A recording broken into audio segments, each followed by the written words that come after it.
So, I mean, say Warren Buffett, for example, and to be totally frank, I'm not his biggest fan. All alternatives have a future. That they are the future over time, but you can't change the world, the base of the world. I mean, you've got 260 million vehicles on the road, or whatever number it is in the United States, and I don't know how many around the world, and they're not changing what they use tomorrow. And the average age of the American vehicle, the auto, I think is 11 to 12 years, something like that. And so the world can't change dramatically. And anybody thinks you can change energy sources 10% in a year, it just doesn't work that way. But the world is going in the right direction in terms of working toward minimization of carbon. Speaking of those cars, I mean, look at Tesla and what Elon Musk is doing. I mean, that kind of is a revolution, right? Well, it's an important change, but if you guessed on the penetration of electric cars, let's say we say so 17 million or something a year, and in 2030, when I'll be 100, I would say that I'd be surprised if more than a third of those would be electric. Well, that's 2/3 that aren't, plus all the ones so of the total vehicles on the road, it still might be 10% electric tops or something like that worldwide. I mean, you can't change this mass of transportation. You can't change it in a year or two. It is changing. It should change. But in terms of just the math of replacing, if we said we're going to junk all the cars we have, the economy would stop. I mean, we can't produce them. We couldn't replace them. What do you think of Elon Musk, though? If you met him, and would you invest in Tesla? Well, I think you're trying to bait me a little bit. I'm just asking you. You can say no, and no, or yes, listen, yes, he's done yes. some remarkable things. Okay. He's done some remarkable things. Have you met him? Oh yeah, he joined the Giving Pledge some years ago. I've only met him once or twice, but yeah, that's it. I've talked with him, but not for quite a while. And would you invest in Tesla? No. Okay. Elon Musk says that Tesla will start to offer insurance for its cars and can price it better than a typical insurance company because of the data it collects from all the vehicles on the road. You've talked about the threat of autonomous vehicles on the insurance business, but what about the threat to Geico of automobile companies themselves getting into the insurance business? And on a very similar topic, Tesla recently announced that they're shifting to an online-only sales model, and several traditional auto dealerships are also reducing their property holdings as car buyers increasingly use smartphones and the internet to shop for cars. What does this portend for Berkshire Hathaway Automotive? Yeah. Actually, General Motors had a company for a long time called Motors Insurance Company, and various companies have tried it. I would say that the success of the insurance company, of the auto companies getting into the insurance business, are probably about as likely as the success of the insurance companies getting into the auto business. I worry much more about Progressive than all of the auto company possibilities that I could see in terms of getting an insurance business. It's not an easy business at all. And I would bet against any company in the auto business being any kind of an unusual success.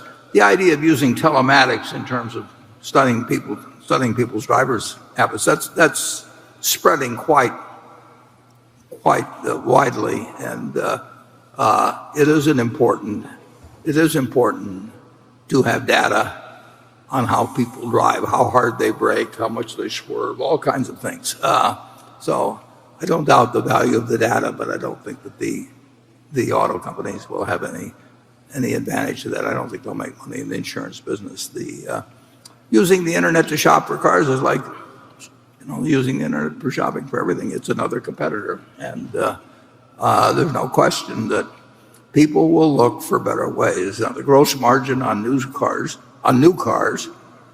is about 6% or thereabouts. So there's not lots of room in the game, but that will be a method, and that will sell some cars. And if there are, it's another competitor. But I don't think it destroys the auto dealer who takes good care of the customers and is there to service the customers. And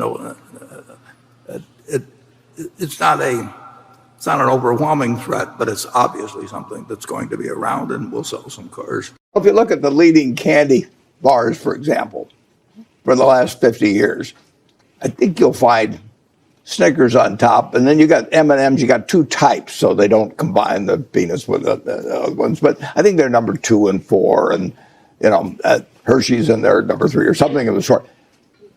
Yeah, I can't take them on. I don't think Elon can take them on. They have moats. When you go into a drugstore, 7-Eleven or something, and you say, I would like a Snickers bar, and the owner says, oh, I've got something, the musk bar at 10 cents off the Snickers bar. You say, give me the Snickers. And if he doesn't give you the Snickers, you go across the street and buy the Snickers. The brands are moats. I mean, obviously, and if you try to, this product is selling, to hundreds of millions of people who want Coca-Cola. If you say, I'll sell you something for 2 cents less, or I've got some celebrity's name on it. They actually, Richard Branson tried Virgin Cola in the United States about 15 or 20 years ago. And a million others have been tried. So I don't really have the same urge to produce automobiles that he apparently has to produce candy. But I don't suggest that he take on Snickers. You're taking me literally and stepping away from the real story here, which is kind of this war of words between you and Charlie and Elon. And I just want, do you even know Elon Musk? I've never said anything negative about Elon. I mean, you're baiting me a little bit to do it. But, I am. But I've never, people like his car and everything. But somebody mentioned that now he's talking about financing. Something this morning about that. I thought I heard that earlier. Yes, well, actually, Andrew just read some headlines where it looked like Tesla may be going back to market to pick up some additional financing. I'm not entirely sure. All I heard was the headline. That's what I call a counter revelation. I mean, Charlie, because I think it was just a few days ago they said they wouldn't need financing. But he's trying something to improve a product, and I salute him for that. And the American public will decide whether it's a success, and it's not easy, So it's probably easier to develop a new car than to compete with Snickers. But some products have terrific moats. Probably Elmer's glue does. WD-40. I mean, there's just certain things that you are not much inclined to be dissatisfied with and seek.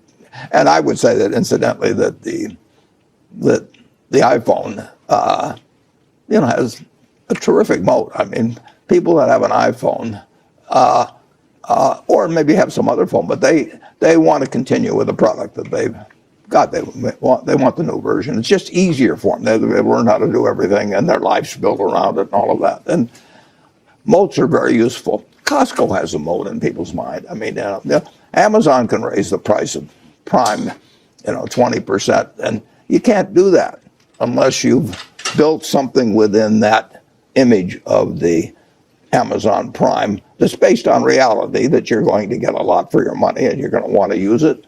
And then you can raise prices $20. But if you're selling, some commodity product, you can't do that. You need a moat. Elon Musk this week on his Tesla earnings call said the following, quote, I think moats are lame.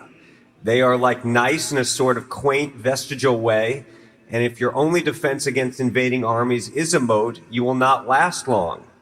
What matters is the pace of innovation. That is the fundamental determinant of competitiveness, unquote. So Warren, it seems the world has changed. Business is getting more competitive, pace of innovation, technology is impacting everything. Is Elon right? Let me answer that one, Warren. Elon says a conventional moat is quaint, and that's true of a puddle of water. And he says that the best moat would be to have a big competitive position, and that is also right. You know, it's ridiculous.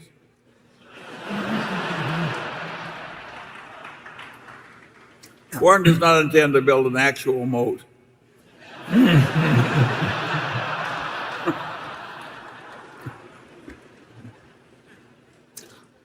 Even though they're quaint. Yeah. There's certainly a great number of businesses. This has always been true, but it does seem like it. The pace has accelerated and so on in recent years. There's been more moats that have become susceptible to invasion than seemed to be the case earlier. But there's always been the attempt to do it. And here and there are probably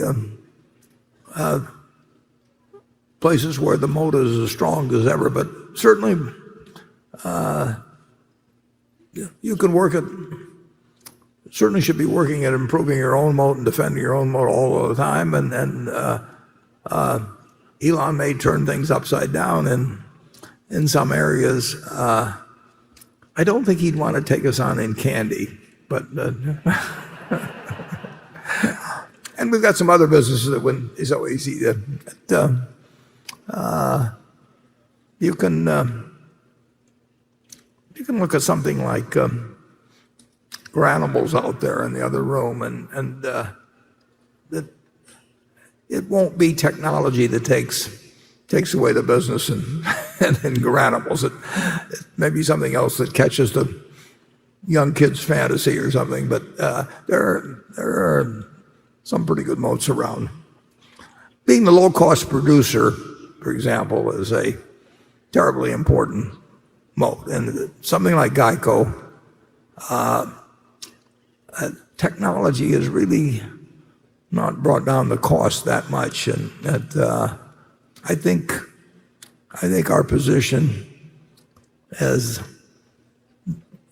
there are a couple of companies that have costs as low as ours, but among big companies, we are a low-cost producer, and that is not bad when you're selling an essential item. Okay, Greg. Apple has been suggested by some analysts who are pretty smart that they should get into the electric vehicle business and maybe do so by buying Tesla. You and Charlie Munger, your vice chair, did this years ago with BYD, buying electric vehicle and electric battery company. Would you suggest that Apple get into, or would you support it if they bought Tesla? Well, I would support what Tim Cook does, but I think it would be a very poor idea to get into the auto business. It's not an easy business. And incidentally, the auto business is different than some. If you're a premier with Google on search, or you're a premier, with movies on Netflix, or whatever it be, there's a huge first mover and size and and network effect and all that working for you. You can win in autos one year and you lose the next. I mean, you've got a dozen big companies out there with resources. They're going to keep coming. They copy what you do. People move from one year to another. You don't worry about the fact that your whole life is on the iPhone, as opposed to, you don't want your whole life to be in one car or something. It does not give you a permanent advantage. The always colorful Elon Musk, the CEO, got into a little trouble recently. If one of your CEOs did an Elon Musk type of tweet, I'm going private. Of course, they wouldn't go private, but they revealed something they shouldn't have. How would you have handled that? Well, I think what you do, if you misspeak, and I can do it with you or somebody. If you misspeak, you correct it immediately. And if you've got a stock that's trading like crazy, you come on 3 minutes later and don't say I misspoke when I said lending secured. I meant to say I really think I can get funding. Or something. Bitcoin. You and Charlie have told Fox Business and made news calling it rat poison squared. Has anything changed to make you take a second look? It will come to a bad ending. Still.